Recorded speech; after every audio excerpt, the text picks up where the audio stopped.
Okay, magandang gabi pong muli mga kababayan. Nandito po ako mulit nagbabalik para sa isa na namang topic ng isa pang pasaway. Opo, isa pang pasaway dyan sa Senado na nagko-contribute din sa pagbaba ng kalidad ng institusyong ito. Marami yan sila. Pero, madalas na po nating talakayin yung isa, yung pinakamayabang sa lahat. At ngayon naman po, talakayin pa rin natin. Talakayin din natin itong isa pang pasaway. Itong isa pang wala ring karapatan na matawag na senador. Sorry sa mga tagahanga.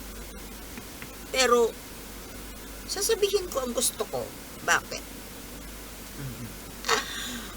Opo, yung isa pang pasaway na walang karapatang maging senador, alam nyo na, of course, si Raffy Tulfo, na hindi ko rin po ikakabit ang titulong senador. Dahil hindi po bagay. Hindi bagay. Hindi bagay. Ikaw ba sultana bagay? Wala kayo. Now, bakit ko po nasabing pasaway? Ang dami na po niya mga kapalpakan at kabalbalan at pagbibida-bida na mali-mali naman. Kita nyo, paborito nga siya ng mga abogadong vloggers Si Atty. Libayan, sino ba yung isang siyempre si Atty. Claire, tapos mayroon pang isa na kinokontent. Actually, marami yan Anyway, so paborito siya ng mga lawyer bloggers. Dahil nga, para po sa kanila, siyempre itong mga lawyers natin, sila ang nakapag-aral at eksperto sa batas. Kaya po nila binabatikos itong si Raffy Tulfo dahil ang justice system po ni Raffy Tulfo ay taliwas. Taliwas daw po. Siyempre naman, kung taliwas sa talagang batas ng Pilipinas, siyempre yung mga eksperto natin sasawayin siya. Pero epekto, ganun pa rin. Parang si Robin Padilla. Walang pagbabago. Now, marami po siyang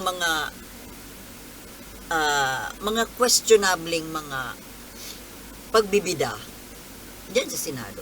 Pero ito pong latest na pag-grandstanding niya na naman ay ito pong tungkol sa mga kasambahay. Paborito niya yan Kung ang mga pulis ay number 1 sa kanyang negative list, ang number 1 naman sa listahan ng kanyang mga paborito ay ang mga kasambahay. Okay? So, ito nga pong latest na pakikipagtalo na naman niya sa mga eksperto ay itong tungkol sa kaso na ipapataw. Ang ipinapataw pala ay sentensya. Yung kaso na pwedeng patong ba? Sa mga kasambahay na nagkakasala ng pagnanakaw. Okay? Pagnanakaw na sa batas pala po natin ay may dalawang klase ng pagnanakaw. Yung theft at yung qualified theft. Hindi po tayo abogado. Pero yung sa pagkakaintindi na lang natin ayon sa dinig natin sa mga lawyers. Ngayon nga po, ang theft pala o simpleng pagnanakaw without the adjective na qualified, ito po ay medyo mas mababa ang sentensya. But yung qualified theft ay mas mataas ang sentensya. Bakit? Dahil daw po, ang qualified theft ay nagaganap kapag yung nagnakaw ay isang tao na pinagkatiwalaan nung pinagnakawan. Halimbawa, sa isang kumpanya, ikaw ay treasurer. Ibig sabihin, sa isang organisasyon, ikaw yung may pinaka-trusted when it comes to finances. So, kung isang treasurer ay nagnakaw, siyempre mas mabigat ang ano niyan. Qualified theft. Now, sa mga kasambahay, ayaw po ni Raffy Tulfo na patawan ng sentensyang, tama ba, Attorney Claire? Hindi ako lawyer eh.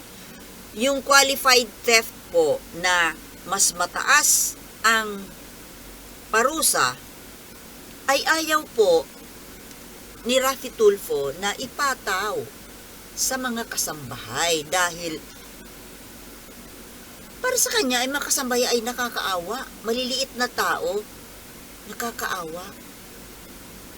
Yung parang sila ay, para kay Raffy Tulfo kasi, ang kasambahay ay since mababa ang kanyang kalagayan sa lipunan, kailangan daw po na alagaan,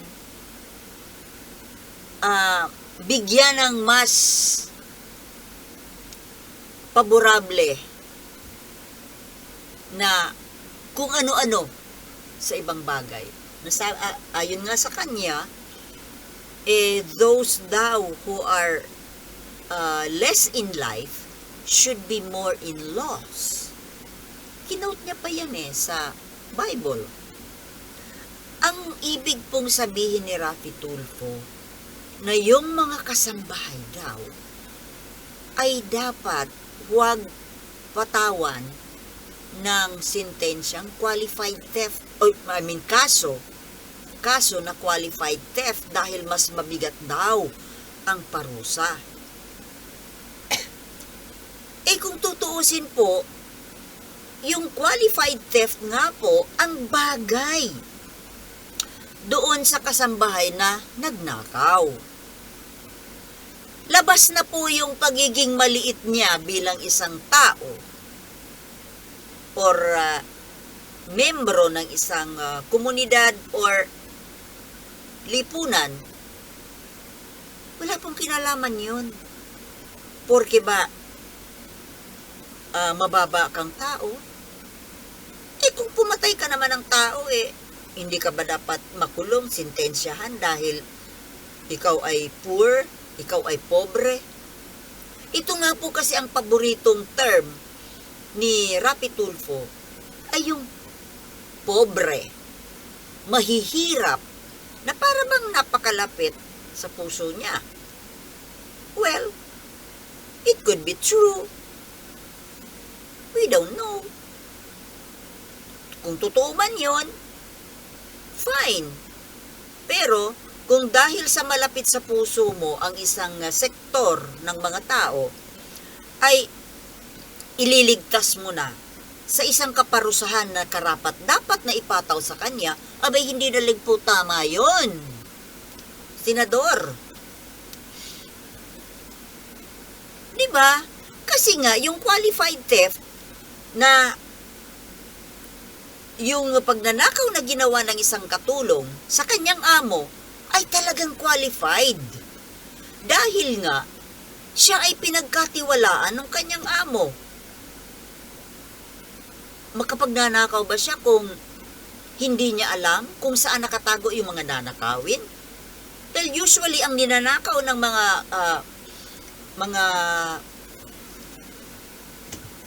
pasaway na katulong yung mga alahas, pera, hindi naman refrigerator siguro. ibig sabihin, alam niya kung saan nakatago. Na usually, nasa kwarto yun, nasa bedroom, nasa master bedroom. O, may access siya doon. O di alam niya. At hindi siya bibigyan ng access ng kanyang amo doon sa kwarto na siyempre ipinapalinis niya kung hindi siya pinagkakatiwalaan. At sa totoo lang po, napakarami ng mga katulong na abusado. Mga katulong na actually may kademonyohan din. Don't get me wrong mga kababayan ha. Ang ibig ko lang pong sabihin, hindi ko minamata o minimenos ang mga katulong. Maraming katulong ang mabubuti. But now, mukhang mas pakonti na lang po ng pakonti ang mabubuting katulong.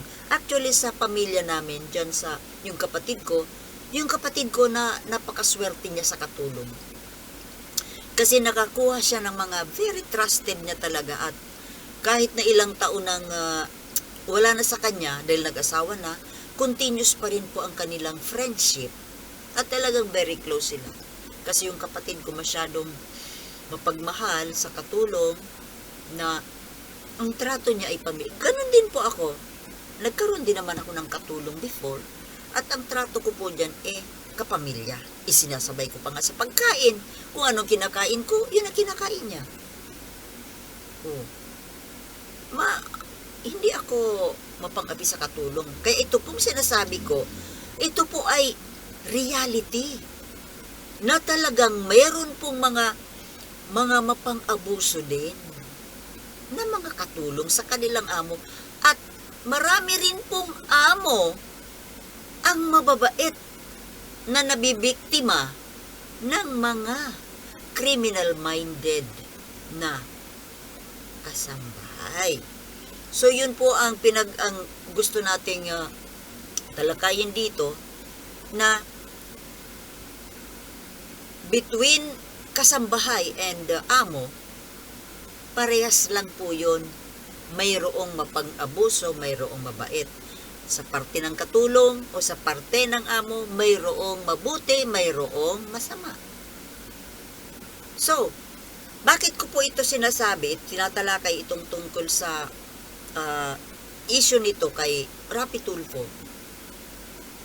Bakit po kaya niya ito ipinagpipilitan na tanggalin daw ang qualified theft sa mga kaso ng kasambahay? Well, dahil nga siya ay isang politiko at siya ay may ambisyon na tumakbong pangulo sa 2028, di ba po? So, syempre, kaya niya laging bukang bibig at pinapaboran yung mga pobre, yung mga mahihirap, yung mga mahihina, yung mga less in life sa ating lipunan, mga kasambahay.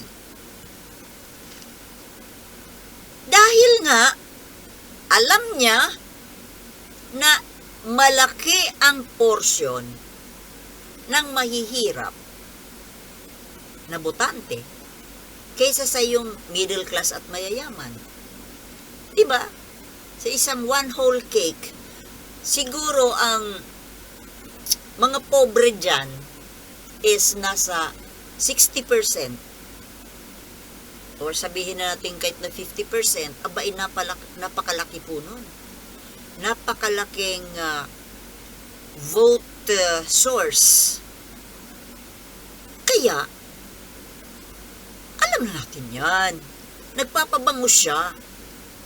Nagpapabango, nagpapakyut, nagpapapogi sa mga pobreng kasambahay. Kaya niya ginagawa ito. Gets? Yun lang po yun. At sana nga, Diyos ko naman, sana naman po sa susunod huwag na nating ibinuboto yung ganito, itong Rapi Tulfo na ito na hindi naman po siya bagay dyan sa tinakbuhan niyang, sa pinagtakbuhan niyang posisyon. Aba, ilalo pa kung Pangulo? My God! Balik na lang siya doon sa pagiging RTIA niya. Although, kahit na dun hindi naman talaga siya actually nakakatulong. Sino may sabi? Ang dami nagsasabi mga bashers ko pag tinalakay ko pag kinontent ko si Rapi Tulfo, ang daming nagagalit sa akin. Tatanungin pa ako daw ba may naitulong? Anong alam nyo? Sa buhay ko, wala kayong alam kung may natulungan akong tao, wala. Diba? Hindi nga lang in large scale, na kagaya ng kay Rapi Tulfo, pero nakatulong ako.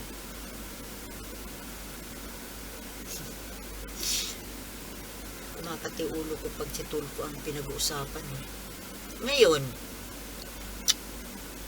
yun nga, mas malaking fan base niya sa mga pobre. Kaya ginagamit niya ang mga pobre. Ganun lang yun. Ganun naman ang mga politiko, di ba?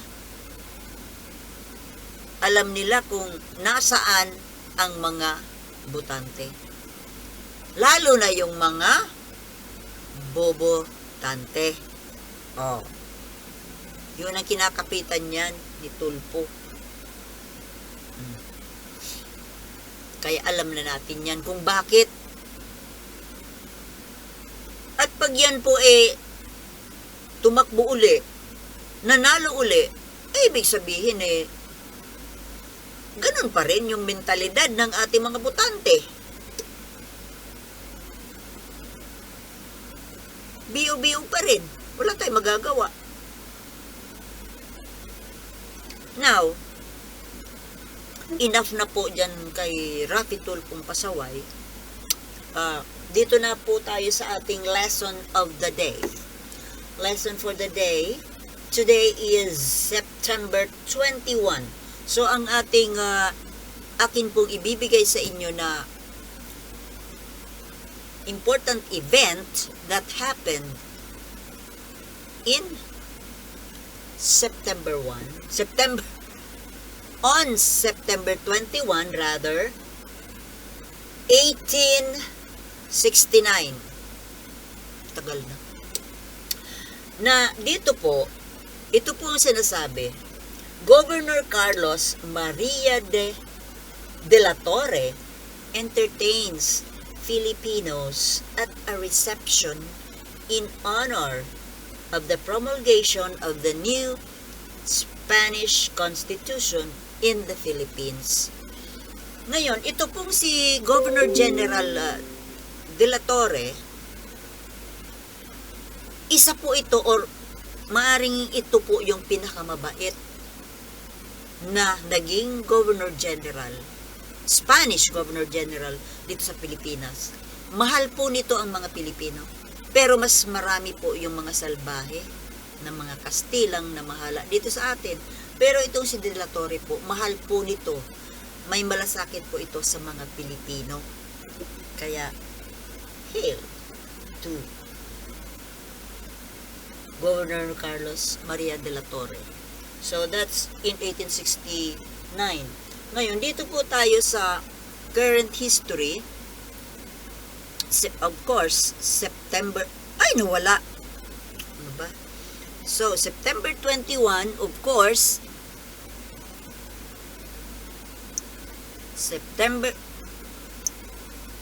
ano ba? Nawawala.